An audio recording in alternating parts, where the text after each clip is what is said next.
Kendra, and this is Hooked by Happenstance Makes Monday, episode number 6, Helter-Skelter.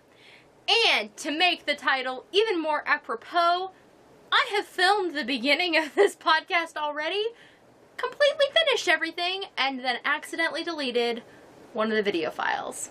Yep, so I'm here for a second try, and hopefully this time I get it done properly. So Helter-Skelter, according to the dictionary, is an adjective meaning in disorderly haste or confusion. And that very much defines my week. We relocated my craft room from upstairs in the room directly above me to down here, which used to be our guest room. There's no longer a bed in here. We took it out a bit ago. Now it just contains all the sewing and fibery goodness and card making and stamping things and all the good crafty things that make up Kendra. But it has been a bit of a task to get them all down here. We have relocated my daughter into what was the craft room from a room that she previously shared with my other two kids. So, yeah, there's been a lot of moving of things and a lot of stacking of things and a lot of confusion of things. And as the word Helter-Skelter says, it means a disorderly haste. And this was a somewhat hasty decision. I mean, we kind of knew that eventually this was going to happen, but my husband and I made the decision it was going to happen, and then, like, immediately it started happening. And it wasn't like I was kind of trying to move things slowly, but that just was impractical because I needed to be able to sew to work on bags for my Etsy shop, and I needed access to my yarn all the time. So it made for a hasty, like, everything needed to happen real quick, and I needed to find a home for everything as fast as I could, because I also needed to be able to film things like this, and this is the place where I film them. So, things are a little helter-skelter, and that shows in my crafting progress this week, because I honestly did not do a huge amount of crocheting this week. Most of the crocheting I did was stuff I was doing for y'all anyways. I did some personal crafting, but not a huge amount of... Excuse the noise, my daughter is currently putting together dinner for my son's birthday. We're having muffin tins. If you watch my vlog, you would know what that is. If you don't, then you don't. So let's talk about what is off my hook this week. The first thing I completed this week was the We Hook Wednesday number 4 pocket. Is this teeny pocket right here. And there will be a card up here as well as a playlist on the end screen to give you all the details about We Hook Wednesday, but it is a crochet along that I am running where every week between now and American Thanksgiving I put out one pattern, both a video on the YouTube channel as well as written instructions on my blog, HookedByHappenstance.com, where you can make yourself a pouch, which can be used for general pouchy purposes, or put together to form an advent calendar, countdown calendar. I am doing mine in non-traditional, like, holiday colors. That way I can leave it out all year, and I'm going to use it as an incentive calendar for myself and my kids year-round. So anyways, this is pocket number 4. It is a smaller pocket. It is actually the perfect size for a bag of tea, which might make for a nice gift or just something to throw in your purse with some tea bags in it. So I suggest you check out that pattern if you'd like. It just has a simple shell pattern, and then I show you how to put together the pocket. So I did the We Hook Wednesday pocket on Wednesday, and then the other thing I completed was on Saturday. I made this for Speedy Stitches, which is the video I put out on Saturdays where I hook something up and I speed up the footage for y'all so you can see me do it really, really fast. Well, this was a fast project to begin with. It is shell number 1 from the 3 Seashell Spirals and Cuttlebone by Akua Leslie Hope, a free pattern found on Ravelry. I made it out of Red Heart Super Saver in a colorway I do not remember, and I used a number 7 hook. And I have not sewn in the ends because I believe this is going to become an embellishment on something. I have not quite solidified my plan, but I don't want to cut these off or weave them in until I know what I might be hooking it onto. So for now, it just sits like this. Now I do like this shell pattern. It has a nice spiral to it, especially I don't know, it does remind me of a shell. There is one error in the pattern that is worthy of note. It tells you to turn and then crab stitch, which is also known as reverse single crochet. If you turn your work and then crab stitch, you are actually single crocheting rather than crab stitching. And crab stitch produces this nice kind of rolled stitch along the edge if you've never done it before. It can be a little tricky to finagle your hook to do the movement when you're learning, but if you kind of give in and just do a project where you edge it in crab stitch intentionally, something like that, after, I don't know, like a decent, like after maybe 12 to 15 inches of crab stitch, you will understand the motion and your hand can just remember that.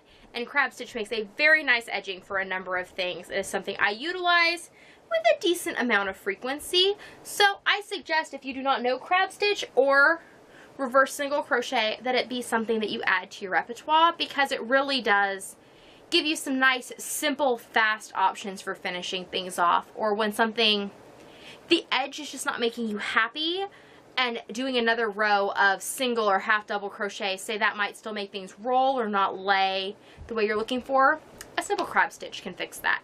But just note that in shell number 1, when it tells you to turn your work at the end before you crab stitch, don't turn it.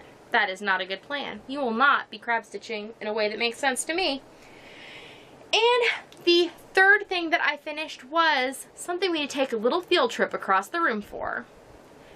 My cat-friendly curtains. So here we go. Let's travel to the other side of the room. Here we are at the area behind my sewing table in my sewing room. And this is the cat-friendly curtain I had been working on. I hemmed it. I know it's hard to see because there's light coming in, which is why the curtain exists. But I also made an edging, which I made out of some Burnout Handicrafter in the gray or pewter color, I forget the name, but I used that and a J hook, I think, an I or a J. I should probably figure that out before I make the other one, huh? But as you can see, there is a gap between the window ledge and the bottom of the curtain. This allows my cats to sit on the ledge without destroying my curtain. It also makes it so that my small children can see out the window if they want without pulling on it. So it has proved very nice, and it has a mate coming soon. I just need to get started on it. But for now, I have one completed curtain. Now, what is on my hook? There is one thing currently on my hook. I started it, I think, Monday or Tuesday. I was looking for a project that would be lighter weight because it was just so hot still, and I just wasn't feeling like doing something heavy. I was actually sitting down to do some work on my computer and edit some stuff, and while I was sitting there, I looked over and saw that I had some bags of mill end yarn from Joann's. It's definitely a light fingering. And I am making the Down the Garden Path shawl by M.A. Dunier. It's up here. I'm sure I butchered the name. I apologize. From Madcap Fancies. It is a paid pattern. Now, I do not have a lot of paid patterns, though I honestly am probably starting to get more of them as my skill level increases. But for most accessories and things, I either use free patterns or I just make up the pattern myself. Now, the way I ended up with this pattern is I had a really nice skein of yarn, which I had purchased at a LYS when I was visiting my parents from Solvang. I cannot remember the name of the store off the top of my head, but I got a beautiful skein of hand-dyed fiber that had silk and sea cell in it, which is a product made from seaweed that has a silk-like tendency, or like silk properties, I guess, to it. And actually, now that I think, I don't remember if that yarn had silk in it. Maybe it just had the sea cell. I made something called this, that I called my sea cell seashell shawl. And I think it's on Ravelry. It may not be, but it is definitely in some of my older videos, because I know I said that tongue twister a bunch of times on some videos on my other channel before I started this one. And when I made that, I purchased a pattern, which is something that at that time I like never ever did. And it was cheaper if I bundled it with this pattern. So that pattern was called the Arrogancet Girl, which I really like that pattern too and would highly recommend. And this is the Down the Garden Path shawl, which I would also highly recommend. I've been very happy with every pattern I've purchased from this particular designer. Here is the shawl as it is right now. I am on row 30 of 31. And then there's also a top and bottom edging. I started this on Monday or Tuesday, I don't exactly remember, but it has been very pleasant to work because, again, the yarn is super lightweight, and it just happens that this is an entire ball of the mystery yarn, which looks like this. I do not know what it is, and you can probably hear they are combining the field adjacent to my house. We live on a farm. We do not farm, but my family owns the farmland, like my bigger family, not my immediate family. And so they are out harvesting wheat right now. So enjoy the sounds of country life. I did close the windows for you all, so you know I'm a little hot, and you get a slightly quieter setting. So yes, this is the yarn, which I'm really enjoying. I might look into more what this is. I'm wondering if it's a Peyton's, like one of the Peyton's yarns. I'm not sure, but it's very lightweight. Like even right now, it's not super hot to wear, which is part of why I made it, because I've kind of been wanting to like wear a little something for some color and fun, but it's been very hot. So if this works out and is lightweight, it might just take the chill off caused by fans and air conditioning, but not be like, you know, super hot. I'm very happy with the way the pattern is written. It is both written and charted, if that is a thing that is important to you. I primarily, well, I guess it depends on the section. Some of the sections I've been going by the charts, and some I've been going by the written words. So I do like having both of those options, especially in a paid pattern of this nature, because sometimes one or the other is just what clicks in your brain, you know? You need to hear things a few different ways. And I've just been keeping it in, this is actually one of my own project bags from Hooked by Happenstance on Etsy. This is one of the, I had some bags in this fabric, but this is one of the test bags I had made when I was just trying to figure out the exact sizing that I wanted. This one has a slightly wider base than my medium bags ultimately have, but I thought that I would put it into use because, well, everyone deserves a couple nice project bags, and honestly, I have never purchased one. I have one that I won from a bag maker, and then the other ones that I have are my own creations. So anyways, that's neither here nor there, but that is my Down the Garden Path shawl. I'm hoping to finish it up here pretty quick. And that, my friends, is everything I completed this week.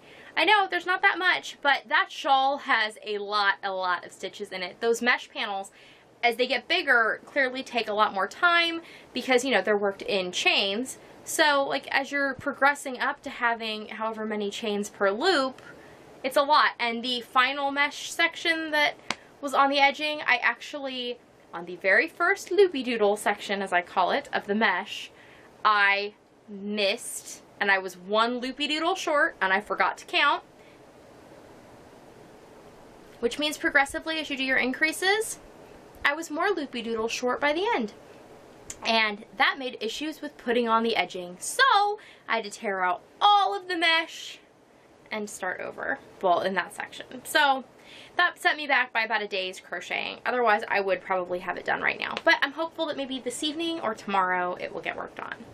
And that is everything. If you're interested in participating in We Hook Wednesday or just seeing what that is all about, there is a playlist up here. And down here, there is a link to my Speedy Stitches videos for the week and for always. Underneath my face is a link to my Etsy shop if you would like to see my crocheted critters dolls and the project bags that I have for sale. There's a number of patriotic prints up right now on some other fun things over there. And above me there is a link to the channel if you would like to click on that, so I will show up in your feed every time I release a video.